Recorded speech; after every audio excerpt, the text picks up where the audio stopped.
Welcome to this week's episode of Silence By, where your voice matters. If you like this episode and you like this channel, we ask that you subscribe, like, and share your comments. So, for this week's episode, I read this letter and there was a part of me, I have to say, I was torn. There was a part of me that was saying, that's not a big deal. But as I thought about it and I was doing this episode, I was thinking to myself, oh my gosh, it really started kind of eating at me and had me thinking, like, was there really something going on? So I can imagine what this writer was feeling. And it's hard to explain it. So I'm going to jump into the letter and read it. And then you guys let me know, have you ever had an experience that felt like maybe if you described it, it felt like it was nothing much. But then if you allow it to kind of fester and mix with your gut feeling, you actually feel like, no, there was a lot more to this than just what your eyes saw. So I'm going to go ahead and read the letter, and then you guys let me know what you thought.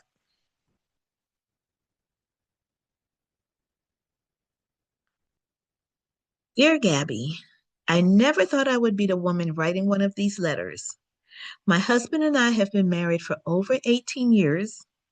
We built a life together that most people would probably envy. Two children who are now grown, a comfortable home, and what I believe was a relationship built on honesty and loyalty. At least that's what I thought. About 2 months ago, something happened that I can't get out of my mind.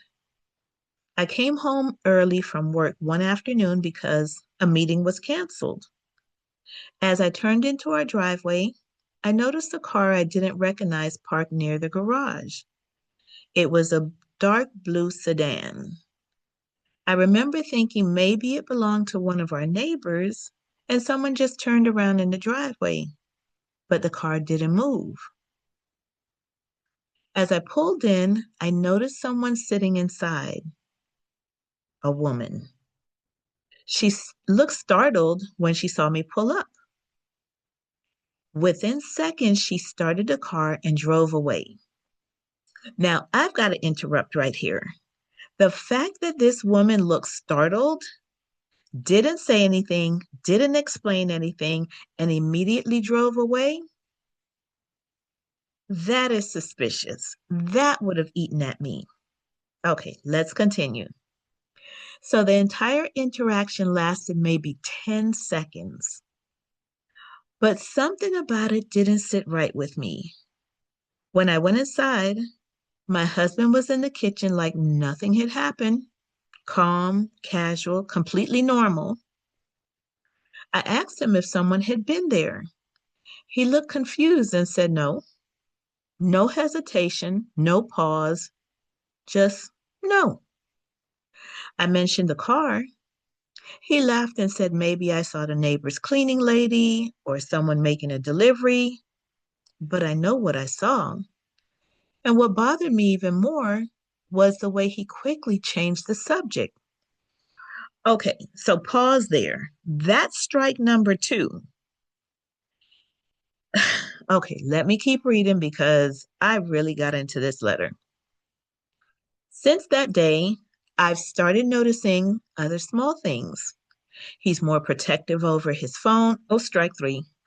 He steps outside to take calls. Strike four. Oh, and sometimes he leaves the room to text. I'm done.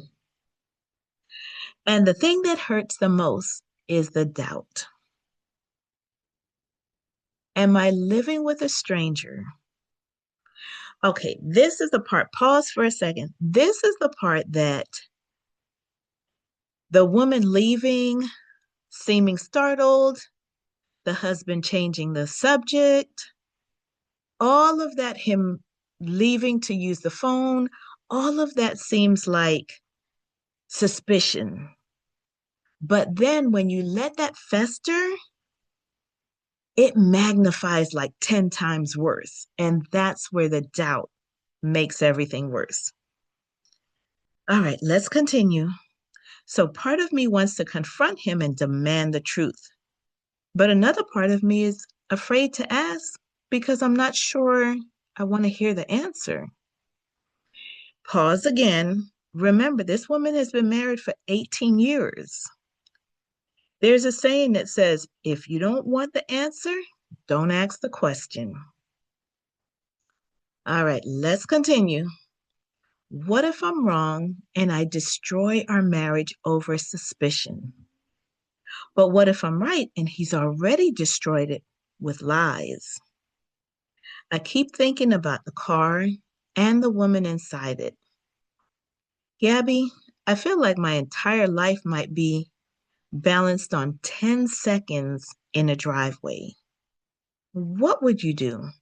Signed, Confused in Colorado. Whew. Okay, so as I was doing this episode this week, this really got me because even though we don't have all the details of their daily life, this letter said enough. It said enough. It made me suspicious of him. So, anyway, let's go ahead and get Gabby because she's the expert. She can give us her feedback. Dear Confused. Let's start with the truth most people try to avoid. Your instincts noticed something before your mind had time to explain it away. That moment in the driveway bothered you because your brain saw something that didn't match the story you've been living inside your marriage.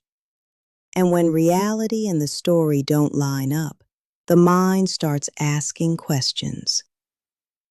Now let's slow this down for a second. One unexplained moment does not automatically equal betrayal, but silence, deflection, and secrecy often do. You asked your husband a very direct question, and instead of exploring it with you, he dismissed it quickly and changed the subject. That's the part that deserves your attention, not the car, not the woman. The avoidance. Healthy relationships don't fear curiosity. They lean into it. If nothing is wrong, transparency is easy. But when someone rushes to close a conversation, it usually means there is information they don't want examined too closely. Now here's the part that matters most. Right now you're living in the space between suspicion and truth. And that space is emotionally exhausting. Your mind will replay that 10-second moment again and again, trying to fill in the missing pieces. But guessing will never bring peace. Clarity will. So here's what I would suggest. Have the conversation, not as an accusation, not as an interrogation, but as a calm and honest moment of truth. Tell him exactly what you saw. Tell him exactly how it made you feel. And then watch carefully. Not just his words, but his response. Honesty has a certain calmness to it. Deception almost always comes with defensiveness, anger, or distraction. You deserve a marriage where questions are allowed, and truth is not treated like a threat. If your husband values the life you've built together, he will meet that conversation with openness. And if he doesn't, then the real secret may not be the woman in the car. It may be the version of your marriage that only existed because certain questions were never asked. Clarity can be painful, but confusion is far more destructive in the long run. And sometimes the bravest thing a person can do is finally ask the question they've been afraid to hear answered. With truth and light, Gabby.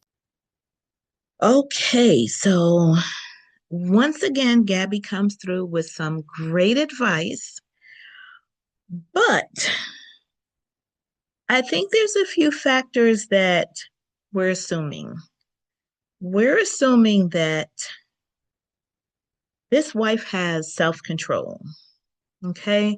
Because sometimes when you allow something to just kind of eat at you for a while, and I think she said about 2 months, I don't know how calm I could be with asking the questions and having that honest conversation with my husband. Um, and then she has to be out of her head and her thoughts to be able to observe his body language. And we're hoping that he's not a hothead because we're assuming that if he doesn't have anything to hide, he'll be open, transparent, calm. But what if he's like some people that I know that you ask them their name, they get defensive? So there's a few things here, and I think it's really going to hinge on how she approaches this. But I am the eternal optimist. So I'm going to say the fact that they've been married for 18 years and have raised kids, um, it sounds like they're both pretty responsible. I think, I believe, I have faith in you, confused in Colorado, that you are going to be able to nail this and sit down and have that conversation with your husband. Um, I will say from all of us, we are wishing you the best. Maybe write something down if you need some bullet points so you stay focused. Don't bring up stuff from 10 years ago. That would be my advice. Just stay with this one topic and see what he says. And then I've never been one to do this, but if you really want to know some answers, the investigator in me says get that cell phone when he is sleeping and start checking those text messages. That'll tell you a whole lot. But when you go seeking, be ready for what you might find.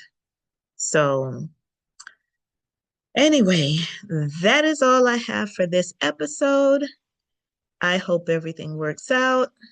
Um, I think the biggest part is communication, self control, and maybe ask yourself, what will you do if he was not telling the truth?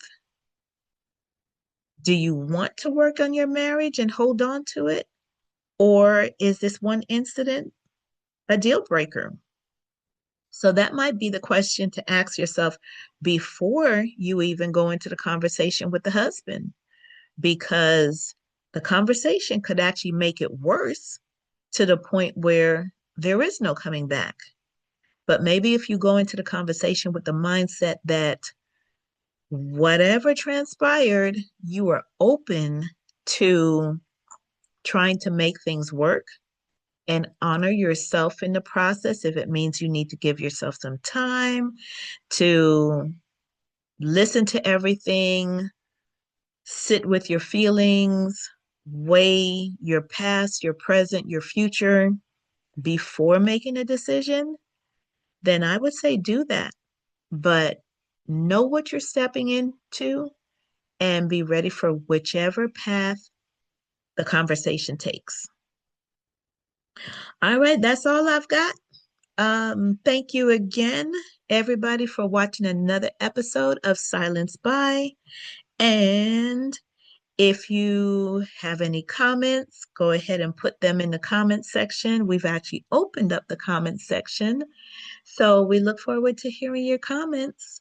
And again, like, subscribe, and turn on the notifications.